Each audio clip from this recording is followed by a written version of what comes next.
Welcome sa ating online Bible study. Ito po muli si Pastor Erwin Dab Anden ang inyong lingkod na nagsisikap na ibahagi ang salita ng Diyos. Ang ating pag-uusapan ngayon ay pinamagatan kong Christmas, tradisyon ng tao o kalooban ng Diyos. Ang Pasko ay isa sa pinakapopular at pinakaselebradong kapistahan sa buong mundo na inuugnay sa kapanganakan ni Jesu Kristo. Gayunman, sa kabila ng malawak na pagtanggap nito sa loob ng Kristyanismo, nananatiling mahalagang tanong kung ang ika-25 ng Disyembre, ang tradisyonal na petsa ng Pasko, ay tunay na sinusuportahan ng kasulatan at ng sinaunang kasaysayan ng Iglesia. Nilalayo ng artikulong ito na suriin, sa isang biblikal at historikal na pananaw, ang pinagmulan ng pagdiriwang ng Pasko at tukuyin ang pinakamalamang na panahon ng kapanganakan ni Jesus batay sa ebidensyang teksto at konteksto. Ang salitang Pasko sa kulturang Pilipino ay may malinaw na pinagmulan sa wikang Kastila, at ang kahulugan nito ay nabuo sa loob ng kolonyal, panrelihiyon, at kultural na konteksto, hindi sa sinaunang wikang Austronesyo ng mga Pilipino. Unang nakarating ang mga Europeo sa Pilipinas sa pagdating ng ekspedisyon ng mga Espanyol na pinamunuan ng Portuguese na si Ferdinand Magellan noong ika-16 ng Marso taong 1521. Unang narating ni Ferdinand Magellan ang pulo ng Cebu, inangkin ito para sa Espanya, at binigyan ito ng pangalan na Islas de San Lazaro. Simula nang sakupin ng mga ito ang bansang Pilipinas, sa panahon na ito unti-unting nabuo ang salitang Pasko, kalaunan ay naging importanteng bahagi na ito na kulturang Pilipino. Ang sumusunod na mga tala ay ang mga detalyadong mga paliwanag tungkol sa paano nagsimula ang pagdiriwang ng Pasko. Ngunit bago tayo magpaliwanag tungkol sa Pasko, lokal na terminolohiya ng kapanganakan ng Panginoong Hesus, pag-usapan muna natin ang salitang Christmas, na ginagamit naman sa English na lengguwahe. Una, pinagmulan ng salitang Christmas. Ang salitang Christmas ay buhat sa Old English na Christes Maes, ibig sabihin ay Misa ni Kristo. Christes katumbas kay Kristo, Maes, Mass, katumbas misa o serbisyong pangsimbahan. Ibig sabihin, hindi ito pangalan ng kapanganakan, kundi isang seremonyang panrelihiyon na ginagawa bilang paggunita kay Jesus. Ang misa ay liturgical service na ginagawa ng simbahang Katoliko. Kapag binabati natin ang tao ng Merry Christmas, ang binabati natin ay ang misa ng mga Katoliko, hindi ang kapanganakan ng Panginoong Jesus. Walang salitang Christmas sa Biblia. Ito ay imbento at gaagawan ng tao na nakasanayan at naging bahagi na ng kultura. Ngayon naman, saan ito nanggaling at paano ginamit ang salitang Pasko? Narito ang ilang paliwanag tungkol sa salitang Pasko. Ikalawa, ang pinagmulan ng salitang Pasko. Isa, mula sa Kastilang Paskwa. Ang salitang Pasko ay hango sa Kastilang Pasqua, na ang pinagmulan ay ang salitang Latin na Pascha, at sa mas malalim na kahulugan, ito ay mula sa salitang Hebreo na Pesach, na nangangahulugang Paskwa, Passover. Sa orihinal na gamit, ang Pesach, Passover, ito ay ang araw ng kapistahan ng pagliligtas ng Israel mula sa Ehipto. Ang Pascha, Greek Latin, ito ay ginamit ng mga Kristiyano para sa Resurrection, Easter. Ang Paskwa, Spanish, ang pangkalahatang tawag sa malalaking kapistahang panrelihiyon. Dalawa, hindi espesipiko sa kapanganakan ni Jesus. Sa wikang Kastila, ang Paskwa ay hindi eksklusibo sa Pasko, Christmas. May iba't ibang gamit ito, Pascua de Navidad, araw kapanganakan ni Kristo. Pascua de Resurrection, araw ng muling pagkabuhay, Easter. Pascua de Pentecostes, araw ng Pentecosts. Ibig sabihin, ang Pasko sa Pilipino ay lokalisadong anyo ng Pascua de Navidad. Malinaw na ang Paskwa, na ginagamit ng simbahang Katoliko ay isang hiram na terminolohiya mula sa wikang Hebreo na Pesach at nilapatan ng bagong kahulugan. Ang orihinal na kahulugan ng Pesach o Passover sa English ay pagliligtas sa mga Hebreo people mula sa kamay ng mga Egyptians, ay nawala at pinalitan ng araw ng kapanganakan ni Jesus, araw ng muling pagkabuhay, at araw ng Pentecosts. Ang ibig sabihin, ang utos na ipagdiwang ang Pesach o Paskwa ay eksklusibo lamang para sa mga Israelita bilang pag-aalaala sa araw ng kaligtasan nila mula sa mga Ehipsyo. Kung Biblia ang ating tatanungin, walang utos sa atin na ipagdiwang ang Paskwa. Malinaw na ang pagdiriwang natin ng Pasko ay mula sa tao at gawa ng tao. Ikatlo, paano naging Pasko sa wikang Pilipino? Isa, Pagbabagong ponolohikal, ang kamalayang ponolohiya ay ang kakayahang kilalanin at manipulahin ang mga binibigkas na bahagi ng mga pangungusap at salita. Sound change, ito ang proseso ng Hispanisasyon ng mga wika sa Pilipinas. Ang Paskwa ay naging Paskwa hanggang sa maging Pasko. Karaniwan sa mga wikang Pilipino ang pagkawala ng uha sa hulihan at pagpapasimple ng bigkas. Kaya't ang eskwela-eskwela, kuwerpo-kuwerpo, Paskwa-Pasko. 2. Kolonyal na impluwensya, 1565 hanggang 1898. Walang katibayan na ang mga sinaunang Pilipino ay may salitang Pasko o kapistahan ng kapanganakan ng Mesiyas. Ang konsepto at salita ng Pasko ay ipinakilala ng mga preleng Kastila sa pamamagitan ng katekismo, misa, at ritual bilang bahagi ng Kristyanisasyon. Ika-4. Pasko sa kontekstong Pilipino. 1. Relihiyon dagdag kultural. Sa Pilipinas, ang Pasko ay naging hindi lamang teolohikal, kundi panlipunan at kultural. Kabilang dito ang Simbang Gabi, Belen, Aguinaldo, Noche Buena, Santa Claus, at Christmas Tree.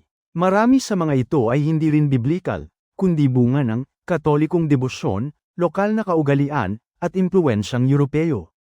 Ano ang kaugnayan ng mga ito sa kapanganakan ni Jesus? Mas sikat pa nga si Santa Claus kaysa kay Jesus sa panahon ng Pasko.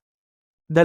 Pagkakaiba sa biblikal na pananaw o ang mga taong umaasa na ang kanilang ginagawa ay ayon sa Biblia.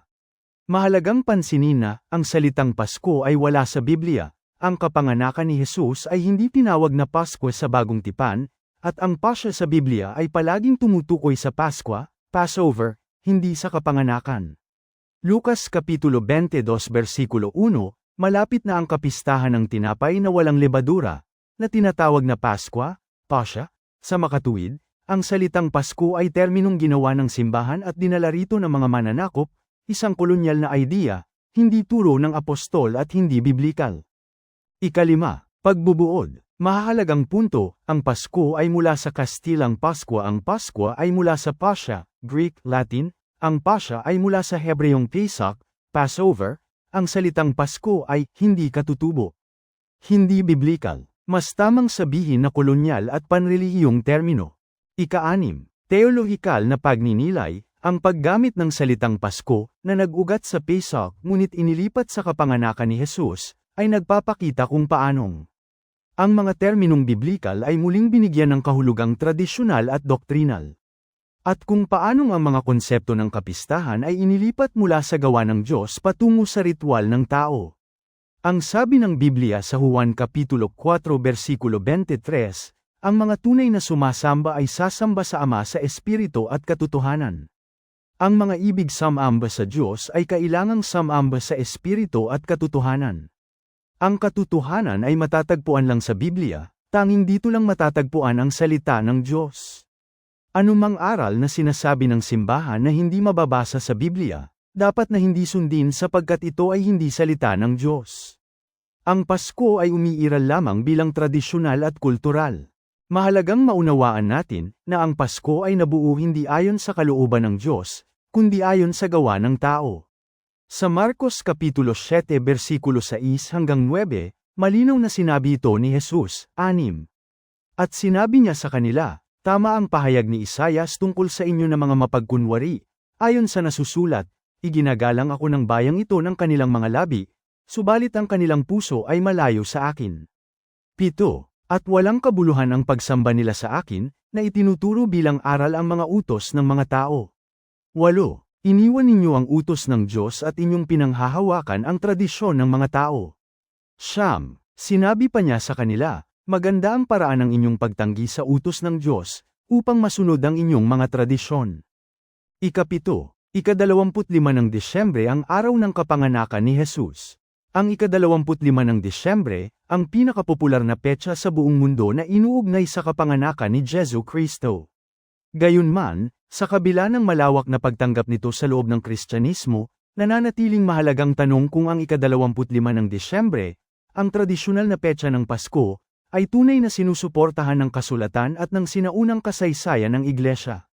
Suriin natin ang mga ito sa isang biblikal at historikal na pananaw, ang pinagmulan ng pagdiriwang ng Pasko at tukuyin ang pinakamalamang na panahon ng kapanganakan ni Jesus batay sa ebidensyang teksto at konteksto. Isa, katahimikan ng Biblia hinggil sa petsa ng kapanganakan ni Jesus. Kapansin-pansin na ang apat na ebanghelyo Mateo, Marcos, Lucas, at Juan ay hindi kailanman nagbanggit ng eksaktong petsa ng kapanganakan ni Jesus. Bagamat detalyado ang salaysay ni Lucas tungkol sa mga pangyayari sa kapanganakan, Lucas Kapitulo 2 versikulo 1 hanggang 20, sinadya nitong iwasan ang pagtukoy sa araw o buwan. Kung mahalaga ang araw ng kapanganakan, isinama sana ito ni Lucas na itala. Higit pa rito, walang utos o halimbawa sa bagong tipan na nagpapahiwatig na ipinagdiwang ng mga apostol o ng unang iglesia ang kaarawan ni Jesus.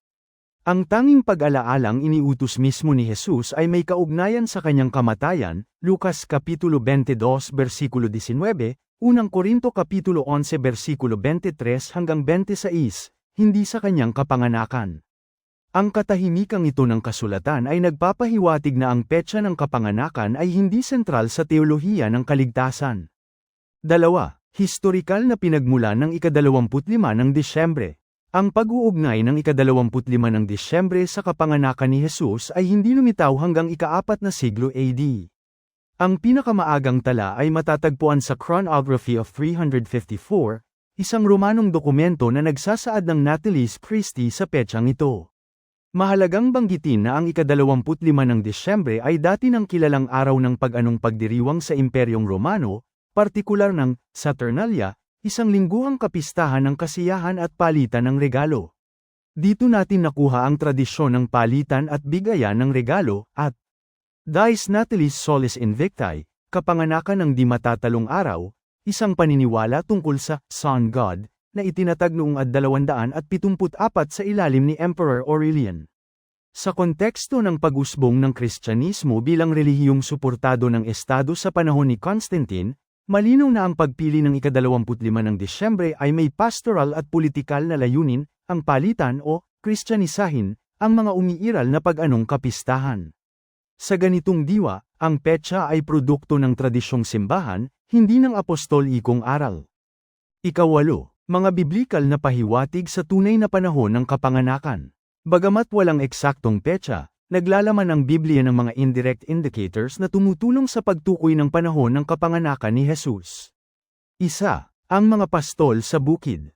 Ayon sa Lucas Kapitulo 2 versikulo 8, ang mga pastol ay nasa bukid at nagbabantay ng kanilang mga tupa sa gabi. Sa klima ng Judea, ang ganitong gawain ay karaniwang nagaganap mula Tagsibul hanggang Taglagas. Sa panahon ng taglamig, Disyembre-Pebrero, ang mga tupa ay inilalagay sa kulungan dahil sa malamig at maulang panahon. Dahil dito, maliit ang posibilidad na isinilang si Jesus sa Disyembre. 2. Ang sensus ni Cesar Augusto. Ang kautusan para sa sensus, Lucas Kapitulo 2 versikulo 1 hanggang 3, ay nangangailangan ng malawakang paglalakbay. Ang ganitong administratibong gawain ay hindi praktikal isagawa sa panahon ng taglamig, lalo na sa mga lalawigan tulad ng Judea.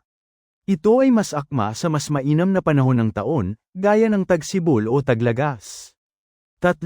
Ang paglilingkod ni Zacarias. Ang isa sa pinakamatibay na ebidensyang kronolohikal ay matatagpuan sa Lucas Kapitulo 1. Si Zacarias, ama ni Juan Bautista, ay kabilang sa pangkat ni Abies, isa sa 24 na pangkat ng saserdote, unang Kronika Kapitulo 24 versikulo 10. Batay sa schedule ng paglilingkod sa templo at sa 6 na buwang agwat ng pagbubuntis ni Elizabeth, bago ang paglilihi ni Maria, maraming iskolar ang nagtataya na ang kapanganakan ni Jesus ay naganap sa bandang Setyembre o Oktubre. Ika-11, teolohikal na pagsusuri sa kahalagahan ng petsa. Mula sa pananaw ng Biblia, malinaw na ang pagkakatawang tao ni Kristo, incarnation, ay mahalaga, ngunit ang eksaktong petsa nito ay hindi binigyang diin. Ang Galasya Kapitulo 4 versikulo 4 ay nagsasaad, nang dumating ang takdang panahon, isinugo ng Diyos ang kanyang anak. Ang diin ay nasa takdang panahon ng Diyos, hindi sa kalendaryong pantao. Sa ganitong konteksto, ang labis na pagbibigay halaga sa ika-25 ng Disyembre ay maaaring magbunga ng ritualismo at pagkalimot sa tunay na layunin ng pagdating ni Jesus ang ipahayag ang kalooban ng Diyos at isakatuparan ang kaligtasan ng mga tao. Ito na nga ang kinatatakutan natin, nauwi na nga sa ritualismo ang pagdiriwang na ito at sa magulong kasiyahan. May paniniwala tayo na ang pananambahan sa simbang gabi, kapag nakumpleto mo ito, matutupad ang iyong mga kahilingan. Na-downgrade sa paniniwalang anteng-anteng ang pagsamba sa Diyos. Sa araw na ito, tila nakaligtaan na rin ng mga tao ang tunay na layunin ng Diyos kung bakit niya sinugo si Jesus, napalitan na ito ng mga material na bagay, bagong damit, masarap na pagkain, bagong sasakyan, mamahaling alak, Christmas tree, Santa Claus, at walang humpay na kasiyahan. Pang-sampo, bakit hindi dapat ipagdiwang ang ika-25 ng Disyembre? Ang ika-25 ng Disyembre, bukod sa hindi ito ang araw ng kapanganakan ni Jesus, ito ay araw ng kapanganakan ni Sol Invictus, ang di matatalong araw, o ang kanilang Diyos Dayosan na Sun God. Ginawa nilang araw ng kapanganakan ni Jesus, para madali nilang mahikayat ang mga pagano.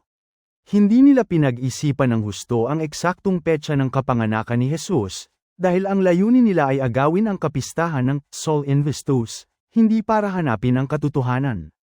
Kung katotohanan sana ang kanilang hinahanap, Biblia dapat ang kanilang pinagbatayan, hindi yung pagan tradisyon. Dahil dyan, ayaw ko nang makisali sa pagdiriwang ng Pasko, hindi natin ito mababasa sa Biblia.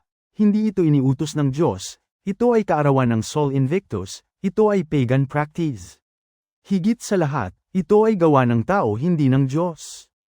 Conclusion. Dapat nating maunawaan na Pasko, o kaya ay Christmas, ay mga terminolohiyang inimbento ng tao at hindi mababasa sa kasulatan. Ipinapakita rin na ang biblikal at historikal na pagsusuri na ang ika-25 ng Disyembre ay walang matibay na batayan sa kasulatan bilang petsa ng kapanganakan ni Jesu Kristo. Ito ay bunga ng pag-unlad ng tradisyong pang-iglesia sa loob ng kontekstong Romano at pag-anong kultura. Sa kabilang banda, ang ebidensyang biblikal ay mas umaayon sa panahon ng taglagas, partikular sa mga buwang Setyembre hanggang Oktubre. Sa huli, ang hamon sa atin, na mga nanunood ng video na ito, na masunod natin ang Diyos, sa isang makabibliyang pagsunod.